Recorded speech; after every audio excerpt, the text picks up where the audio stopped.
l'erreur que nous commettons, c'est que nous pensons que pour réussir sa vie, il faille forcément être marié. C'est pas vrai. Quand Dieu crée l'homme, il le crée à son image, selon sa ressemblance. Il dit qu'il n'est pas bon que l'homme soit seul. Dieu sait qu'il n'est pas bon que l'homme soit seul. Mais cependant, il laisse l'homme seul dans le jardin d'Éden. Et donc, la question est la suivante. Mais Dieu qui sait qu'il n'est pas bon que l'homme soit seul, pourquoi il laisse l'homme seul dans le jardin d'Éden? Il a fait venir vers l'homme, la Bible dit des animaux, pouvoir. Pouvoir. Ici, pouvoir nous montre clairement que c'était un test. Dieu était en train de prouver la capacité de cet homme à devenir un mari. Parce que mari, c'est de nouvelles responsabilités. Donc, c'était un test de responsabilité. L'homme va avoir un travail, il va assumer le travail avec brio. Il va véritablement réussir la tâche que Dieu lui a confiée. C'est alors que Dieu va faire tomber cet homme dans un profond sommeil. Et l'homme qui est tombé dans un profond sommeil avait déjà constaté lui-même, justement, qu'il n'y avait pas d'aide qui lui était semblable. C'était un homme qui travaillait. D'accord? Donc, maintenant, il faut comprendre ceci.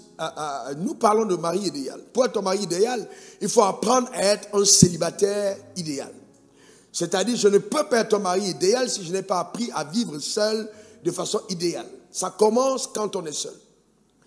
Donc, si déjà seul, je ne suis pas responsable. Si seul, je n'ai pas une bonne communion. Si seul, je ne suis pas un bon frère. Si seul, je n'ai pas une bonne marche avec Dieu, je ne pourrai pas être un bon mari. Donc, c'est très important d'être déjà être un bon frère, une bonne personne qui est en relation avec Dieu. C'est très important. Éden veut dire un endroit qui est ouvert sur le ciel. Cet homme qui, plus tard, a une femme, était d'abord un très bon célibataire. C'est-à-dire quelqu'un qui est seul, mais qui s'assume. Parce qu'il faut bien comprendre ceci. Beaucoup de personnes pensent que si j'ai une femme, si seulement j'avais une femme, je réussirais dans la vie. C'est pas vrai. Si seulement j'avais une femme, je réussirais dans le ministère. C'est pas vrai du tout.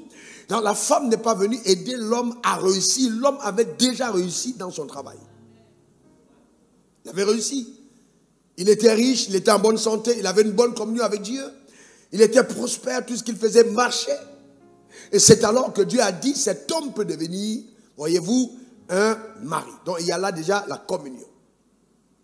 Seul, dans le célibat, nous devons apprendre à aider des personnes qui sont de bons frères, avoir une bonne communion avec Dieu, une bonne vie spirituelle. C'est très important.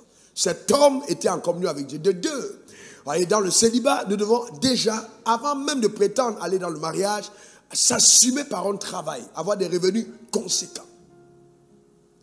Une personne qui ne travaille pas n'a pas droit au mariage. Il est bon pour cette personne d'être seule. Parce que quand Dieu a dit qu'il n'est pas bon que l'homme soit seul, il ne lui a pas donné. Vous voyez, une femme tout de suite, il lui a donné une femme quand cet homme avait rempli certaines conditions. Premièrement, relation avec Dieu. Deux, le travail. Une personne qui travaille, qui a un sens de responsabilité. Une personne équilibrée. Parce qu'on a vu que l'homme est la fondation, le fondement sur lequel Dieu bâtit. Donc imaginez que si votre fondation est déséquilibrée, la maison ne tient pas. Parce que cet homme deviendra père. Père veut dire source. C'est à partir de toi que partiront, voyez, toutes les générations à venir. Donc c'est important que tu sois le prototype, même que Dieu veut utiliser pour multiplier. Donc il faut être d'abord un célibataire idéal. Maintenant, beaucoup de jeunes gens me diront, mais pasteur, comment je fais donc quand je brûle? Comment je fais donc pour la question sexuelle? Écoutez-moi très bien. Il y a une grâce du célibat qui repose sur les personnes qui ne sont pas mariées. Elles n'ont pas les mêmes désirs que les personnes mariées. Je vous explique quelque chose que Dieu m'a expliqué en 1996. Regardons 1 Corinthiens 7, verset 5. La Bible dit, ne vous privez point l'un de l'autre, si ce n'est d'un commun accord pour un temps, afin de vaquer à la prière, puis retourner ensemble de peur que Satan ne vous tente par votre incontinence. Ça, c'est adressé à qui? Aux mariés. Alors, je vous pose une question. Si donc, on dit aux mariés, ne vous séparez pas pour un long moment, pour un long moment, pour un long moment. Qu'en est-il donc des célibataires qui sont des longs moments seuls? Est-ce que le diable les tente? Je vous pose une question. Est-ce que le diable les tente sexuellement? Non, écoutez bien, il y a une grâce sur le célibataire qui fait que, quelle que soit la tentation qu'il va avoir autour de lui, cette grâce le protège. La grâce de Dieu l'a habilité d'être seul. Et dès que tu te maries, cette grâce est ôtée. Et tes pulsions sont intensifiées. Pourquoi? C'est pour provoquer le rapprochement entre le mari et sa femme. Mais si je suis seul, je dois apprendre à vivre une vie de sanctification, une vie d'abstinence sexuelle. Parce que si je commence célibataire à avoir des rapports sexuels, c'est clair que dans le mariage, je serai un homme dépravé. Le mariage ne viendra pas régler ce problème. Au contraire, il va intensifier ce problème. Donc déjà seul, il faut apprendre justement à vivre sa vie de frère. C'est très important. Et c'est pourquoi si vous avez des batailles et des défis de cet ordre, il est important d'en parler. Il est important de voir votre pasteur pour qu'on prie pour vous. C'est très important. Si vous le gardez en disant dans tous les cas, quand je vais me marier, ce problème sera réglé, vous serez foutu. Parce qu'il va s'intensifier dans le mariage. Le mariage ne réglera pas ce problème. Un bon mari doit, susciter la fierté de sa femme. La femme doit être fière. Comment vous voulez que votre femme ait de l'admiration pour vous si vous ne craignez pas Dieu? Écoutez bien, vous dites ceci. Chaque fois que votre femme découvrira que vous craignez Dieu, elle se sentira en sécurité à vos côtés. Parce qu'un homme qui ne craint pas Dieu met sa femme en insécurité. Même inconsciemment. La femme est en insécurité quand vous ne craignez pas Dieu. Mais la crainte de Dieu, la femme doit savoir que vous le craignez. Et que pour rien au monde, vous êtes prêt à braver les principes et les lois de Dieu. Que Dieu a la première place dans votre cœur. Ça, pour une femme, c'est extraordinaire. Que vous l'ayez en vous. Et que ce soit visible dans votre conduite, dans votre décision, dans vos actions.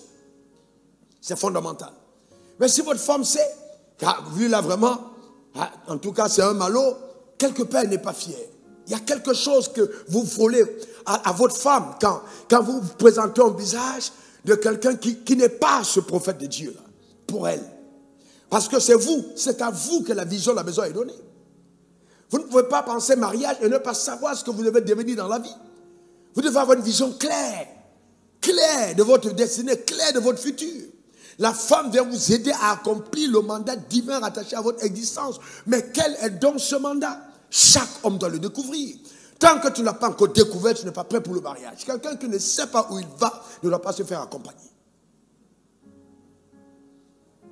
Il faut découvrir. Donc ça passe par la découverte. Un prophète, savoir qu'est-ce que Dieu attend de moi.